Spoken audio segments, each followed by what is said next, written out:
درود شریف کا جو سب سے پسندیدہ سیغہ ہے نا، وہ وہی ہے جو ہمارے درود ابراہیمی کا پہلا جز ہے، اللہم صلی علی محمد وعلی آل محمد۔ سنن نسائی میں حدیث ہے، انٹرنیشنل نمبر کے مطابق 1293 اور ایک نمبر کے مطابق ہے 1292۔ یہ مجھے زبانی یاد ہے نمبر، 12 نبی اسلام کی نسبت سے اور 92 محمد کی وجہ سے 1292 سنن نسائی۔ زید ابن خارجہ سے نبی اسلام نے فرمایا مجھ پہ درود پڑھنا لازم کر لو اور اپنی دعاؤں میں پڑھا کرو اللہم صلی علی محمد وعلی آل محمد۔ یہ سنی شیعہ دونوں کے ہاں پڑھا جاتا ہے۔ اس کے علاوہ بخاری اور مسلم میں درود ابراہیمی ہے جو ہم نماز میں پڑھتے ہیں، یہ بھی ثابت ہے۔ باقی جتنے بھی درود ہیں اسی سے ملتے جلتے ہیں، صلی اللہ علیہ وآلہ وسلم، یہ بھی نبی اسلام سے ثابت ہے۔ صحیح مسلم میں حضرت عیسیٰ علیہ السلام کے لیے آپ نے کہا وَنُزُولِ عِیسَى ابْنَ مَرْیَمَ صلی اللہ علیہ وسلم، وآلہ وسلم کے ساتھ پڑھنا بہتر ہے کیونکہ نبی اسلام نے اسی کی ترغیب دی۔ درود ابراہیمی میں بھی دیکھیں باقی درود۔ اب رہا مسئلہ کتنی تعداد میں پڑھا جائے، جتنی حسب توفیق ہو۔ مجموع الزوائد میں ایک صحیح سند کے ساتھ حدیث موجود ہے سنن طبرانی کے ریفرنس سے کہ جو شخص صبح کے وقت 10 دفعہ دروشی پڑھ لے اور 10 دفعہ شام کے، قیامت والے دن اسے میری شفاعت نصیب۔ تو یہ بڑا آسان ہے، 10 دفعہ اللہم صلی علی محمد وعلی آل محمد پڑھنے میں کتنا ٹائم لگتا ہے؟ باقی اللہ تعالیٰ نے ڈیٹم لیول کے اوپر تو آپ پہ ویسے ہی یہ لازمی کر دیا ہے۔ نماز میں ہم دروشی پڑھ ہی رہے ہوتے ہیں، ہر نماز میں پڑھ رہے ہوتے ہیں۔ دروشی کے بغیر تمہاری نماز ہی مکمل نہیں ہوتی، اور ہماری نماز تو ہم تو دعائے قنوت کے بعد بھی دروشی پڑھتے ہیں، صحیح سند سے ثابت ہے۔ نماز جنازہ میں بھی دروشی پڑھتے ہیں، ہر جگہ درود شریف ہے۔ مسجد میں داخل ہوتے وقت درود شریف وہ حدیثیں موجود ہیں، وہ میں نے اس لیکچر میں ساری حدیثیں بتائی ہیں۔ ہر خطبے کے آغاز میں درود شریف ہے، جس مجلس میں نبی علیہ السلام کا ذکر ہو وہاں پہ درود شریف ہے۔ مولا علی علیہ السلام سے حدیث ہے جامعہ ترمذی میں صحیح سند کے ساتھ کہ نبی صلی اللہ علیہ وآلہ وسلم نے فرمایا وہ شخص کنجوس ہے جس کے سامنے میرا ذکر ہو اور مجھ پر درود نہ پڑے، اللہم صلی علی محمد وعلی آل محمد۔ اور ترمذی میں ایک حدیث ہے وہ شخص تباہ و برباد ہو جائے جس کے سامنے میرا ذکر ہو اور مجھ پر درود شریف نہ پڑے، اللہم صلی علی محمد وعلی آل محمد۔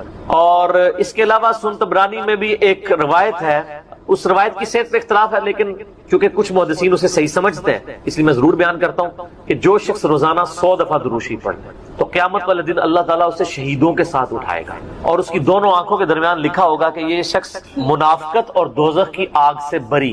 100 دفعہ درود شریف، میری تو کوشش ہوتی ہے کہ 100 دفعہ درود شریف روزانہ کم از کم ضرور پڑھا جائے۔ اگر کوئی روزانہ نہیں پڑھ سکتا 10 دفعہ تو پڑھ لیں۔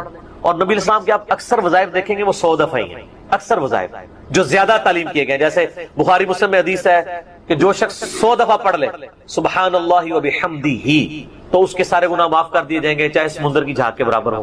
اور جو شخص صبح شام 100 دفعہ یہی پڑھے تو قیامت دن اس سے بڑھ کے کوئی عمل نہیں لے کے آ سکتا سوائے اس کے کہ جو اس سے زیادہ وہ کلمات پڑھ لے، 100 کا۔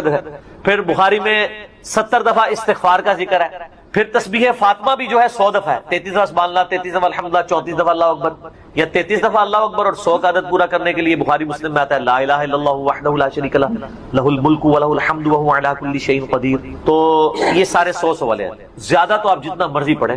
جامعہ ترمذی میں حدیث ہے قیامت والے دن میرے سب سے زیادہ نزدیک وہ شخص ہوگا جس نے دنیا میں مجھ پہ سب سے زیادہ درود شریف پڑھا ہوگا، اللہم صلی علی محمد وعلی آل محمد۔ تو سر جتنا گڑ ڈالیں گے اتنا میٹھا ہوگا، درود شریف جتنا پڑھیں اتنا ہی کام ہے نبی الاسلام کے قرب کا ذریعہ۔ لیکن صرف درود شریف پہ زور ہو، نبی الاسلام کی تعلیمات پہ زور نہ ہو تو یہ غلط ہے۔ درود شریف کے لیے باوضو ہونا بھی شرط نہیں، یہ اللہ کا ذکر ہے اور ایسا ذکر ہے جس کے لیے کوئی پروٹوکول نہیں۔ وضو پروٹوکول ہوتا ہے نماز پڑھنے کا، عام اذکار کے لیے کوئی وضو پروٹوکول نہیں ہوتا۔ ویسے آپ نے رکھنا ہے وہ ضرور کریں لیکن ادروائز ان اذکار کا وہ پروٹوکول اس حوالے سے نہیں ہوتا۔ تو میری خواہش یہ ہے کہ آپ روزانہ کم از کم 100 دفعہ ضرور درود شریف پڑھیں۔ اگر نہیں پڑھ سکتے تو صبح فجر کے بعد 10 دفعہ اور 10 دفعہ مغرب کے بعد صبح شام 10 دفعہ پڑھ لیں تاکہ شفاعت رسول صلی اللہ علیہ وآلہ وسلم حاصل ہو۔ پھر مسلم شریف میں حدیث ہے، بخاری میں بھی کچھ حصہ ہے کہ جو اذان کا جواب دے یعنی وہی مؤذن والے کلمات ریپیٹ کرے اس کے بعد مجھ پہ درود شریف پڑھے اور الوسیلہ والی دعا مانگے تو میری شفاعت اس کے لیے حلال ہو جائے گی، وہاں بھی درود شریف ہے۔ صحیح مسلم میں حدیث ہے جو ایک دفعہ 10 درود شریف پڑھے گا اللہ تعالیٰ اس پہ 10 رحمتیں نازل فرمائے گا۔ سنن نسائی میں حدیث ہے جو ایک دفعہ درود شریف پڑھے گا اللہ تعالیٰ اس پہ 10 رحمتیں نازل فرمائے گا، اس کے 10 درجات بلند کر دے گا، اسے 10 نیکیاں عطا فرمائے گا، اس کے 10 گناہ معاف کر دے گا۔ اتنی بڑی فضیلت ہے سر، اتنی بڑی فضیلت مجھے بتائیں کس عمل کی ہوگی؟ نفلی عبادات میں افضل ترین عبادت درود شریف۔ اچھا یہ درود شریف اللہ کی عبادت ہے کیونکہ آپ رجوع اللہ کرتے ہیں، اللہم صلی علی محمد وعلی آل محمد۔ یہ جو جمعے کے دن کے وظائف ہیں نا اب وہ آپ یعنی غروب آفتاب جمعرات والے دن اس سے لے کے جمعے کی مغرب تک کر سکتے۔ یہ نہیں ہوتا کہ جمعے کے دن کوئی کرنا ہو، تو جمعے والے دن درود شریف پڑھنے کی فضیلت ہے۔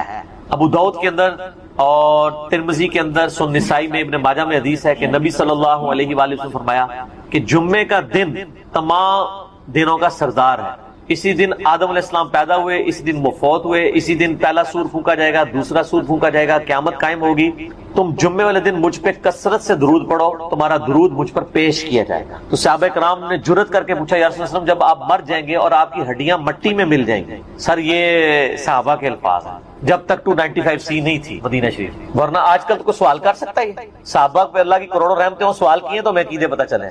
تو نبی علیہ السلام نے فرمایا کہ ان اللہ حرم علی الارض ان تأکل اجساد الانبیاء، بے شک اللہ نے مٹی پہ حرام کر دیے کہ نبیوں کے جسموں کو کھائے۔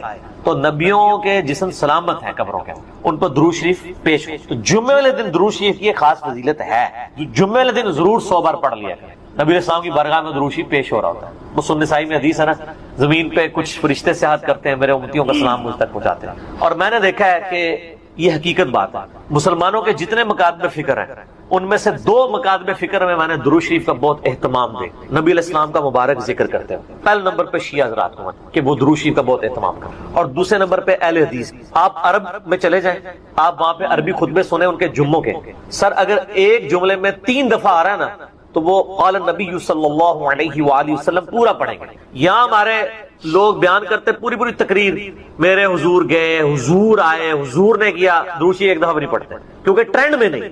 تو یہ ٹرینڈ سیٹ کرنا چاہیے، اور یہ بھی آپ کا کام ہے کہ جب کسی علماء سے آپ یہ سنیں کہ وہ بغیر درود شریف کے نبی صلی اللہ علیہ وآلہ وسلم کا ذکر کر رہا ہے، تو آپ اسے بتائیں کہ یار چلو 4 دفعہ نام لیا ہے، 1 دفعہ تو درود شریف ساتھ پڑھتے ہیں۔ اور لیکن میں آپ کو بتاؤں، بزرگوں کے جب نام لیں گے نا کبھی بغیر رحمت اللہ لے کے نہیں لیں گے۔ آپ یہ دیکھیں کہ کبھی کوئی کہہ دے کہ شیخ عبد القادر جیلانی نے فرمایا، ہمیشہ کہیں گے رحمت اللہ علیہ۔ تو پھر سر ہم کیوں نہ کہیں کہ آپ بابوں کو نبی علیہ السلام سے اوپر سمجھتے ہیں، بغیر رحمت اللہ علیہ کا کبھی بھی یہ ذکر نہیں کریں گے اپنے بابوں کا، لیکن نبی صلی اللہ علیہ وآلہ وسلم کا ذکر کر دیں۔ تو درود شریف کا اہتمام کرنا چاہیے، نبی صلی اللہ علیہ وآلہ وسلم نے اس کی ترغیب دلائی ہے۔ یہاں پہ میں ایک مسئلہ عرض کر دوں، جو درود شریف کے دشمن ہے نا، اہل بیت کے دشمن، اب وہ اکثر اس چیز کو اٹھاتے ہیں، وہ کہتے ہیں جی یہ جو درود شریف میں ذکر ہے نا اللہم صلی علی محمد وعلی آل محمد، یہاں آل محمد سے مراد نبی علیہ السلام کے اہل بیت نہیں ہے صرف، بلکہ پوری امت ہے، کیونکہ قرآن میں تو آل فرعون کہا گیا ہے فرعونیوں کو، آل موسیٰ، تو یہ بھی آل محمد سے مراد ہے محمد والے نا۔ یہ کہانیاں اس وقت تک تھی جب تک کہ انجینئر صاحب کی ویڈیوز بخاری مسلم کی روشنی میں سامنے نہیں آئی تھی۔ صحیح بخاری میں یہ الفاظ ہیں کہ صحابہ کرام نے کہا اے اللہ کے محبوب صلی اللہ علیہ وآلہ وسلم، ہم نے سلام تو آپ پہ عرض کرنا سیکھ لیا ہے، السلام علیکہ ایھا النبی ورحمۃ اللہ وبرکاتہ، نماز میں آپ ہمیں یہ بتائیے کہ ہم آپ اور آپ کے اہل بیت پر درود کیسے پڑھیں، آپ اور آپ کی آل پہ نہیں، اہل بیت۔ تو کوئی نبی علیہ السلام کا امتی جو غیر سید ہے اور وہ کہہ سکتا ہے میں اہل بیت ہوں، تو اہل بیت کے اگینسٹ آل محمد آپ نے تعلیم دی۔ درود شریف میں آل محمد سے مراد اہل بیت، نبی علیہ السلام کی جو اولاد ہے، آل علی، آل عقیل، آل عباس، آل جعفر، جو صحیح مسلم میں غدیر روم کی حدیث کے اندر موجود۔ تو یہ یہاں آل محمد سے مراد اہل البیت ہے نبی علیہ السلام۔ باقی ان پہ درود پڑھیں گے تو ہم پہ تو ویسے ہی رحمتیں نازل ہو جانی ہیں، ان کے صدقے ہم تک بھی پہنچ جائیں گی اس حوالے سے۔ تو یہ میں نے ایک ضمناً مسئلہ عرض کر لیا، لوگ بیچ میں نا یہ ایک پخے چھوڑ رہے ہوتے ہیں، تو میں نے اس پہ میرا یوٹیوب پہ کلپ بھی چڑھا ہوا ہے، درود اور اہل بیت کے دشمن، تو اس میں نے بتایا تھا یہ یعنی اپنے بغض کا اظہار اس طریقے سے کر رہے ہوتے ہیں، ان کو تو کوئی چیز اس طریقے سے ہضم نہیں ہو رہی ہوتی نا، تو وہ جان بوجھ کے ایسی باتیں نکالتے ہیں۔ درود شریف پڑھیں، اور مجھے یاد ہے کہ 3-4 سال پہلے مجھے ایک بریلوی بھائی کا فون آیا، تو مجھے کہنے لگے کہ جی آپ کی ویڈیوز بہت اچھی ہیں، میں آپ کی ویڈیوز کی وجہ سے مسلک چھوڑا، سب کچھ سیکھا۔ آپ سے ایک ریکویسٹ کرنی ہے کہ آپ جب درود شریف پڑھتے ہیں نا تو آپ صلی اللہ علیہ وآلہ وسلم پڑھا کریں۔ تو آپ میری پرانی ویڈیوز دیکھیں تو اس میں صلی اللہ علیہ وسلم ہوتا تھا، تو میں نے اس کا پھر یہ مشورہ مانا، تو پھر میں نے آہستہ آہستہ اپنے آپ کو اس کا عادی کیا کہ وآلہ وسلم بھی کہا جائے، کیونکہ نبی صلی اللہ علیہ وآلہ وسلم کو یہ چیز پسند ہے کہ آپ صلی اللہ علیہ وآلہ وسلم کے اہل بیت کا ذکر کیا جائے، اس لیے درود ابراہیمی میں بھی اہل بیت کا ذکر کیا گیا۔ اچھا، درود ابراہیمی میں بعض لوگ کہتے ہیں یہ جو آل ابراہیم کا ذکر ہے تو آپ یہودیوں پہ درود پڑھ رہے ہوتے ہیں۔ نہیں سر، یہودیوں میں کہاں درود ہے؟ اس میں ہے کہ اے اللہ درود بھیج محمد صلی اللہ علیہ وآلہ وسلم اور ان کی آل یعنی اہل بیت کے اوپر جیسا کہ تو نے رحمت بھیجی تھی۔ مثال ہے، اب والے یہودی تو ہے ضربت علیہم الذلہ والمسکنہ، یہ تو مغضوب علیہم ہے، یعنی مراد وہ جو اہل توحید تھے بنی اسرائیل میں سے۔ کون؟ حضرت موسیٰ علیہ السلام، عیسیٰ علیہ السلام، یعقوب علیہ السلام، یوسف علیہ السلام، جن پہ اولاد ابراہیم تو یہ ہے نا، وہ تو اولاد ابراہیم نہیں ہے نا جس نے ابراہیم والے کام ہی چھوڑ دیے. وہ تو قرآن میں ہے کہ حضرت نوح علیہ السلام نے کہا یا اللہ یہ میرا بیٹا ہے. اللہ فرمایا اس کے تو اعمال ہی کافر والے، تیرا بیٹا ہی نہیں، بیگوٹن سن تھا. تعلیمات پہ عمل نہ کرنے کی وجہ سے اللہ تعالیٰ نے بیگوٹن سن ہونا، صلبی بیٹا ہونے کا بھی انکار کر دیا. تو یہاں میں سیدوں سے بھی ریکویسٹ کروں گا کہ مہربانی کریں امت کے اوپر، اگر نوح علیہ السلام کا بیٹا ان کے طریقے پہ نہ چلے تو وہ ان کی آل سے فارغ ہے، اور آپ لوگ جو ہے وہ چرچ کے اڈے چلا رہے ہوں، شراب کے ڈیرے چلا رہے ہوں.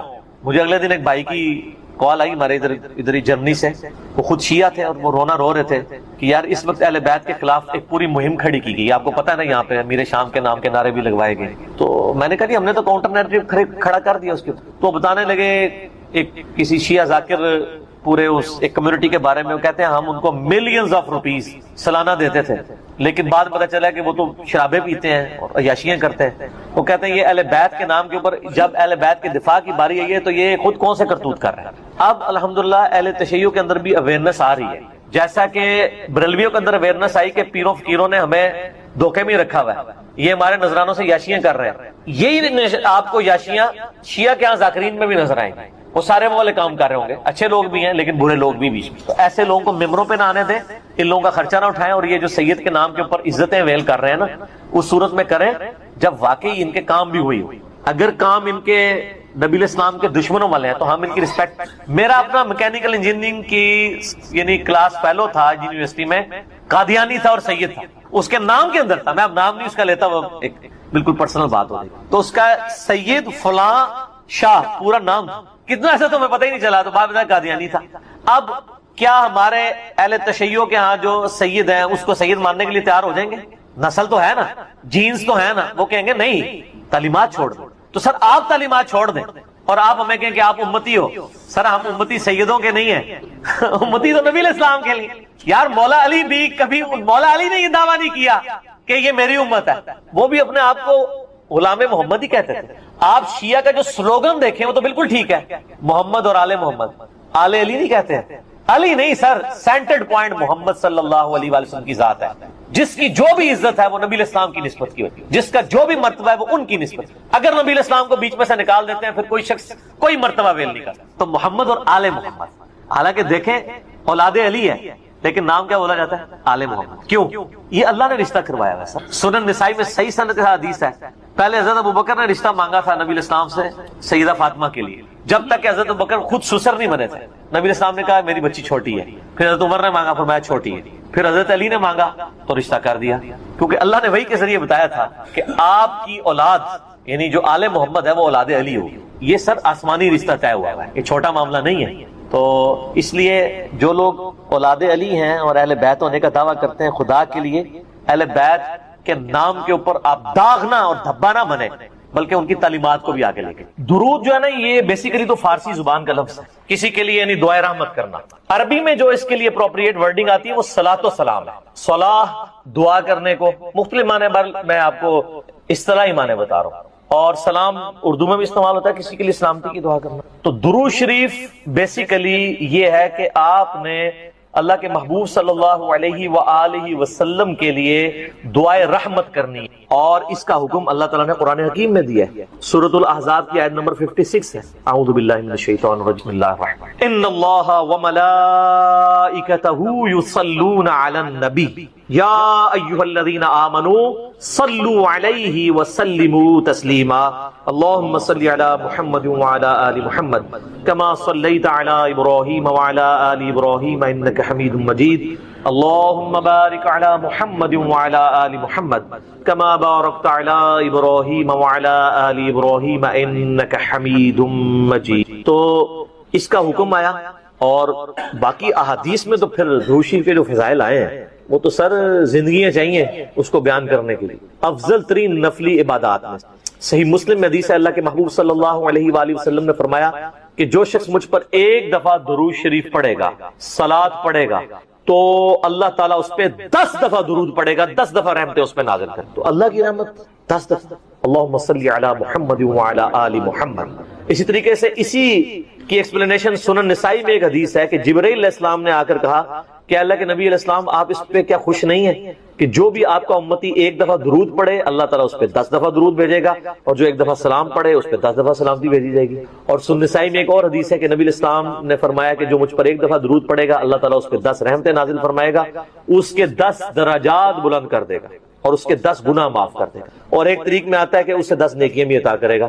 ہماری کئی عبادات کا حصہ درود شریف کو بنا دیا گیا۔ جامع ترمذی میں حدیث ہے، کنجوس ہے وہ شخص، مولا علی نے یہ روایت کی ہے، جس کے سامنے میرا ذکر ہو اور مجھ پر درود نہ پڑے۔ اللہم صلی علی محمد وعلی آل محمد۔ ترمذی اور مسند احمد میں حدیث ہے، تباہ و برباد ہو جائے وہ شخص کہ جس کے سامنے میرا ذکر کیا جائے وہ مجھ پر درود نہ پڑے۔ اللہم صلی علی محمد وعلی آل محمد۔ اور یہ تو ڈیٹیل آتی ہے پھر وہ مستدرک الحاکم میں، نبی علیہ السلام وہ ایک سیڑھی پہ چڑھے، کہا آمین، دوسری پہ، تیسری پہ، تو صحابہ نے کہا یہ آپ نے آمین کیوں کہا؟ تو کہا کہ جبرائیل علیہ السلام میرے پاس آئے تھے، انہوں نے کہا تباہ و برباد ہو جائے وہ شخص، ناک خاک آلود ہو اس کی کہ جو آپ کا ذکر سنے اور درود شریف نہ پڑھے۔ تو میں نے کہا آمین، اللہم صلی علی محمد وعلی آل محمد۔ دوسری سیڑھی پہ انہوں نے کہا کہ برباد ہو جائے وہ شخص جو ماں باپ دونوں کو یا دونوں میں سے کسی ایک کو بوڑھی حالت میں پائے اور ان کی خدمت کر کے جنت نہ کما سکے، تو میں نے کہا آمین۔ اور تیسری سیڑھی پہ انہوں نے کہا جو رمضان کا مہینہ پائے اور اپنی مغفرت نہ کروا سکے تو تباہ و برباد ہو جائے وہ شخص، تو میں نے کہا آمین۔ مسند احمد میں ایک بڑی عجیب حدیث ہے، رقت انگیز، نبی علیہ السلام نے فرمایا جو لوگ کسی مجلس میں شریک ہوں اور بغیر اللہ کا ذکر اور درود کیے کسی بھی مجلس میں ذکر و درود کے بغیر وہاں سے اٹھ جائیں، ایسے لوگ جنت میں بھی داخل ہو گئے نا، وہاں بھی انہیں حسرت ہوگی اس مجلس پہ جو بغیر ذکر و درود۔ اللہم صلی علی محمد وعلی آل محمد۔ تو یہ تو اتنے فضائل ہیں کہ آپ بیان کرتے جائیں، یہ تو یعنی نہ ختم ہونے والے ہیں، ان کا کوئی اینڈ نہیں ہے۔ تو درود اور سلام، صلاۃ و سلام، یہ اللہ تعالیٰ کی طرف سے امت کے لیے ایک بہت بڑا تحفہ ہے۔ اور اس حوالے سے اگر آپ بخاری مسلم کھولیں نا تو آپ کو ایک حدیث ملے گی، جب یہ آیت نازل ہوئی نا ان اللہ و ملائکتہ یصلون علی النبی، تو صحابہ نے کہا یا رسول اللہ ہم نے آپ پر سلام تو سیکھ لیا ہے جو بخاری مسلم میں آتا ہے تشہد، السلام علیکہ ایھا النبی ورحمۃ اللہ وبرکاتہ، آپ ذرا درود بھی سکھائیں۔ بخاری کے ایک طریق میں آپ ہمیں درود سکھائیں جو ہم محمد اور اہل بیت محمد صلی اللہ علیہ وآلہ وسلم پر پڑھیں، تو پھر آپ نے درود ابراہیمی تعلیم کیا۔ اور مسلم کے ایک طریق میں آتے ہیں آپ تھوڑی دیر خاموش ہو گئے، صحابہ کہتے ہیں اتنی دیر خاموش رہے کہ ہم نے یہ گمان کیا کاش سوال کرنے والا سوال نہ کرتا، پھر آپ نے تھوڑی دیر بعد کہا کہ وہ سوال کرنے والا کدھر ہے جو درود کا صیغہ پوچھ رہا تھا، پھر آپ نے درود، یعنی آپ علیہ السلام پہ وحی نازل ہوئی۔ یہ درود ابراہیمی نبی علیہ السلام کو اللہ نے وحی کے ذریعے تعلیم فرمایا ہے۔ دیکھیں نا جی، درود ابراہیمی وحی کے ذریعے بتایا گیا ہے، اس لیے درود ابراہیمی سے محبت کیا کریں۔ یہ کوئی وابی درود نہیں ہے، درود نہ سنی ہوتا ہے نہ شیعہ، اور سید بھی نہ سنی ہوتا ہے نہ شیعہ، سید ہوتا ہے اور اسے سید ہی رہنا چاہیے، سنی شیعہ کی تفریق سے اوپر۔ وَسَمَّاكُمُ الْمُسْلِمِينَ مِن قَبْلُ وَفِي هَذَا، نبی علیہ السلام کا اپنا خطبہ صحیح مسلم کے اندر موجود ہے۔ جابر بن عبداللہ کہتے ہیں، اور یہ حدیث امام باقر علیہ السلام نے روایت کی ہے جابر بن عبداللہ سے، اور امام باقر سے بیان کیے امام جعفر صادق نے، 2005 نمبر ہے صحیح مسلم میں، کہ نبی علیہ السلام جب بھی خطبے کے لیے کھڑے ہوتے تو آپ صلی اللہ علیہ وآلہ وسلم فرماتے کہ میں اور قیامت اس طرح ساتھ بھیجے گئے جیسے یہ دو انگلیاں، درمیان والی اور شہادت کی انگلی جوڑ کے، کیونکہ آپ علیہ السلام کے بعد تو اب صرف قیامت کی آنی ہے۔ پھر آپ علیہ السلام یہ بھی پڑھتے اما بعد فإن خیر الحدیث کتاب اللہ، آگاہ ہو جاؤ اس کے بعد کہ سب سے بہترین کلام اللہ کی کتاب ہے، وخیر الہدی ہدی محمد صلی اللہ علیہ وآلہ وسلم، اور ہدایت یافتہ راستہ محمد صلی اللہ علیہ وآلہ وسلم کا ہے، وشر الامور محدثاتها، اور بدترین کام وہ ہیں جو دین میں نئے داخل کیے جائیں، وکل محدثۃ بدعہ وکل بدعۃ ضلالہ وکل ضلالۃ فی النار۔ سورۃ النساء میں پوری ڈیٹیل ہے کہ تمام بدعتیں گمراہیاں ہیں، گمراہیاں تمام کی تمام دوزخ میں لے جانے والی۔ اور اس کے علاوہ بھی صحیح مسلم میں ہے نا، وہ نحمدہ ونستعینہ ونستغفرہ ان الحمد للہ نحمدہ ونستعینہ ونستغفرہ ونعوذ باللہ من شرور انفسنا ومن سیئات اعمالنا من یہدہ اللہ فلا مضل لہ ومن یضلل فلا ہادی لہ واشہد ان لا الہ الا اللہ وحدہ لا شریک لہ واشہد ان محمدا عبدہ ورسولہ۔ بلکہ صحیح مسلم میں حدیث ہے جس خطبے میں شہادت نہ پڑھی جائے وہ ناقص ہے، شہادت یہ والی اشہد ان لا الہ الا اللہ وحدہ لا شریک لہ واشہد ان محمدا عبدہ ورسولہ۔ تو اس کے علاوہ آپ صلی اللہ علیہ وآلہ وسلم سورہ نساء کی پہلی آیت تلاوت کیا کرتے تھے، یا ایھا الناس اتقوا ربکم الذی خلقکم من نفس واحدہ۔ اس کے علاوہ اور آیات بھی آتی ہیں، سورۃ الاحزاب کی آیات بھی آتی ہیں، ترمذی میں وہ روایت کمزور ہے لیکن مسلم شریف میں ایک ہے سورۃ الحشر کی آیات بھی آپ کچھ تلاوت کیا کرتے تھے کہ اے ایمان والو اللہ کا تقوی اختیار کرو اور ہر جان دیکھے کہ اس نے مستقبل کے لیے قیامت کے دن کے لیے کیا بھیجا ہے، یہ والی آیت تلاوت کرتے تھے۔ اور سر اس سے بڑھ کر نبی علیہ السلام کی تقریر کیا ہوتی تھی وہ زیادہ امپورٹنٹ ہے، وہ صحیح مسلم میں موجود ہے کہ نبی علیہ السلام جمعے کے 2 خطبے ہوتے تھے اور دونوں کے درمیان تھوڑی دیر بیٹھتے تھے اور دونوں خطبے کھڑے ہو کے دیتے تھے اور اس میں لوگوں کو واعظ و نصیحت کرتے تھے اور قرآن سناتے تھے سر. اور مسلم شریف میں حدیث ہے کہ نبی علیہ السلام کے ہر جمعے کے خطبے میں سورہ قاف ہوتی، سورت نمبر 50، سورت القحف ہے نا، 15ویں سے شروع ہو کے 16ویں میں، یہ 26ویں پارے میں چھوٹی سی سورہ قاف جس میں میرا مسئلہ نمبر 59 ہے، منکرین خدا کو دلائل کے ذریعے دعوت. تو وہ سورت آپ صلی اللہ علیہ وآلہ وسلم، اور یہ یقین کریں بڑی پرفیکٹ ہے فکر آخرت کے اعتبار سے، وہ سورت آپ پڑھتے تھے. پھر صحیح مسلم میں حدیث ہے کہ انسان کے فقیہ ہونے کی نشانی یہ ہے کہ اس کی نماز جمعے کی لمبی ہو اور خطبہ مختصر ہو. اور پھر اس کے آگے الفاظ ہیں کہ بعض خطبے تو جادو کا سا اثر رکھتے ہیں، سحر کا. یہاں کیا ہوتا ہے الٹ، نماز چھوٹی، صرف اہل حدیث ہیں جو صحیح نماز پڑھ رہے ہوتے ہیں، باقی تو مغرور لا رہے ہوتے ہیں. وہ چھوٹی کیوں پڑھاتے ہیں؟ تقریر اتنی لمبی کر چکے ہوتے ہیں کہ انہوں ڈر لگا ہوتا ہے کہ یار جلدی فارغ کریے. سر 1:30 بجے جمعے کا ٹائم ہے تو 1:30 بجے مولوی جو ہے نا وہ تھوڑا سا گرم ہونا شروع ہوتا ہے اور جا کے 1:50 کے اوپر جا کے جماعت کھڑی کرتا ہے. تو جماعت میں اس کو پھر ٹینشن پڑی ہوتی ہے، میں پہلے ہی 20 منٹ لیٹ ہوں، نماز کا رگڑا نکال دیتا ہوں. حالانکہ میں نے تقریباً 1.5 سال ایک بریلویوں کی مسجد میں جمعہ پڑھایا اس زمانے میں، 2000 کے اندر بات ہے، 2000 سے لے کے 2001 تک. میری یعنی نماز جمعے کا ٹائم 1:30 بجے سے میں 1:20 کے اوپر تقریر ختم کر دیتا ہوں سنتوں کے وقفے کے لیے. اور جب تقریر ختم کرتا تھا تو اس کے بعد ظاہر ہے وہ حنفی طریقے سے ہی اس وقت پڑھتے تھے نا، سنتوں کے وقفے بعد 1:25 پہ عربی خطبہ شروع کیا اور بعض اوقات 1 منٹ انتظار کرنا پڑتا تھا کہ وہ پوری 1:30 ہو تو جماعت کھڑی کرتی. 31 تے 32 والی کہانی ختم نہ، وہ کہانی ختم، ٹھیک ہو گیا. یہ سر آج ایک کلپ آ رہا ہے مارکیٹ، وہ فرحان بھائی نے تیار کر لیا، وہ انشاءاللہ تعالی ان قریب لانچ ہونے والا ہے. وہ نہ ہی نہ ہے اور اسے نہ 2 آ رہی ہے نہ. وہ کلپ ہے نہ مفتی صاحب، نہ مفتی صاحب ہے، انہوں نے تعریف کی حدیث کی اور ظاہر ہے ان کا بھی قصور نہیں، ان کے بزرگوں نے تعریف کی ہے تو ہم نے اس کی تھوڑی سی انجینئرنگ کر دی ہے. تو وہ کلپ ہے نہ. تو سر نہ اس ٹائم بھی انتظار کرتے تھے پورے 1:30 ہو جماعت کھڑی. اچھا 2 یا 3 جمعے ہی گزرے تھے سر، لوگ جو ہے نا 1 بجے مسجد میں آ جاتے ہیں. تقریر خیر اس ٹائم بھی میری اسپیکنگ پاور تو تھی، کہانیاں بھی بڑے اچھے طریقے سے کرا لیتا تھا. اچھا اون بھی کرا لینا، لیکن اون کرا کے پھر انجینئرنگ کرنا، اردو صرف کہانی ہی ہونی ہے. حالانکہ انجینئرنگ میں نے کی ہوئی تھی. تو یہ مطلب انسان کو اس معاملے میں احتیاط کرنی چاہیے. یعنی علماء جو ہے وہ خام خواہ گھسیٹتے رہتے ہیں، تو قرآن پڑھ کے سنائے، ایک طرف سے قرآن شروع کریں. ان لوگوں نے تو 12 تقریریں کتاب مارکیٹ سے خریدی ہوئی ہے، ہر 12 جمعے کے بعد وہ ریپیٹ ہو جاتی ہے. ٹھیک ہے، اس کی بجائے کیا کریں، قرآن ترجمے والا لے لیں اپنے فرقے کا. بریلوی ہیں تو احمد بریلوی صاحب کا لے لیں، دیوبندی ہیں تو اشرف تھانوی صاحب کا لے لیں، اہل حدیث ہیں جونا گھڑی صاحب کا لے لیں، اہل تشیع ہیں تو سید فرمان علی شاہ صاحب کا لے لیں. سر 2-3 صفحے پڑھ کے بتا دینا قرآن کے، تو ان کو وہ بےچارے پریشان ہوئے ہوتے ہیں، بےچارے نئے خطیب نا جی، وہ پھر جمعہ آ گیا ان کی تقریر کریے. کوئی لوگ بھی سن کے آپ کو کوئی نواں موضوع کرنا ہے، آپ تو لوگ ایجوکیٹ ہو چکے ہیں جی، اور یوٹیوب کی وجہ سے، اور لوگوں کو یہ شعر بھی پتا ہے کہ نام ہے بابی، نام ہے بابی، میں ہوں مسلم علمی کتابی. کئی لوگ تو اب کہتے ہیں سر جمعہ پڑھنے کا مزہ ہی نہیں آتا، ہر چیز ہی کہانی لگتی ہے. وہ ہے ہی وہ پہلے بھی کہانی سی، لیکن چونکہ تمہیں پتہ نہیں سی کہ کہانی ہے، ٹھیک ہے، تو وہ بڑی مشکل سے لوگ سنتے ہیں. تو اب طریقہ یہ ہے کہ سر آپ کہانی کے بجائے ان کو کہ سر قرآن ترجمے سے شروع کر لیں. یار قرآن پاک اتنی موٹی کتاب ہے کہ یہ ان کو کئی سال چاہیے ختم کرنے کے لیے. آلموسٹ جو عام یہ نارمل قرآن ہے آپ یہ دیکھیں، یہ آلموسٹ 600 صفحوں. تو اگر یہ ہر جمعے کے خطبے میں صرف 2 صفحے بھی پڑھیں، ٹھیک ہے، تو سال میں کتنے جمعے آئیں گے؟ 52. تو تب بھی 1/3 قرآن بھی نہیں ختم ہوگا. ٹھیک ہے، کتنا ہوگا؟ 100. 6 سال بعد سر خطبہ ریپیٹ ہوئے گا، دیکھ لو، کیونکہ 1 سال میں 100 صفحے پورے ہوئے تو 6 سال کے اندر 600 صفحے پورے ہوں گے. اور اگر اس کو صحیح طریقے سے بیان کیا جائے تو 1 صفحہ بھی نہیں سر مکمل ہوتا.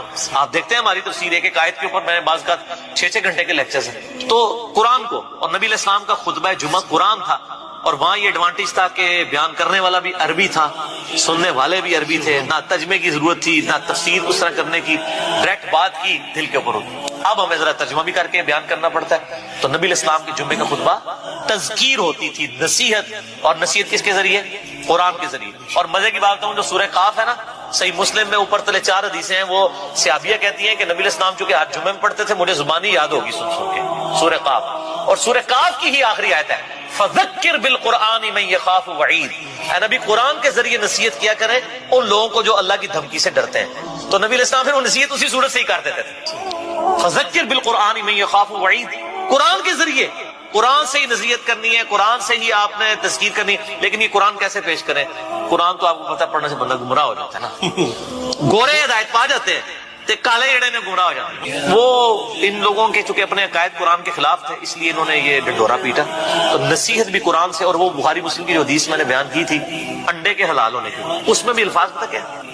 سب سے پہلے جو آتا ہے اس کو اونٹ کی قربانی کا ثواب، اس کے بعد والے کو گائے کا، اس کے بعد والے کو بھیڑ کا، اس کے بعد والے کو مرغی کا، اس کے بعد والے کو انڈے کا، اس کے بعد آگے الفاظ ہے پھر فرشتے جو ہے رجسٹر بند کا، وَيَسْتَمِعُونَ الذِّكْرَ، اور پھر وہ کان لگا کے تذکیر جو نصیحت کر رہا ہوتا ہے نا وائز، وہ سننا شروع کرتا ہے۔ فرشتے بھی تقریریں سنتے ہیں، ویسے تہاڈیاں گاڑیاں سن کے تو فرشتے بھی ہنستے ہوڑے نے، بندے ہنس رہے نے یار، یقین کریں مجھے تو فرشتوں کے اوپر آ رہا ہے۔ یار فرشتے کیا سوچتے ہوں گے یار کہ ان کو اللہ تعالیٰ نے ایک پیغمبر دیا، کتاب محفوظ کی، یہ اس کو چھوڑ کے کہانیاں کرا رہے۔ بڑا حوصلہ ہے جی فرشتیاں دا، یقین کرو۔ پھر بھی تہاڈا نام جس طرح لکھتے ہیں، ہو سکتا ہے نہ لکھتے ہوں کہانی سن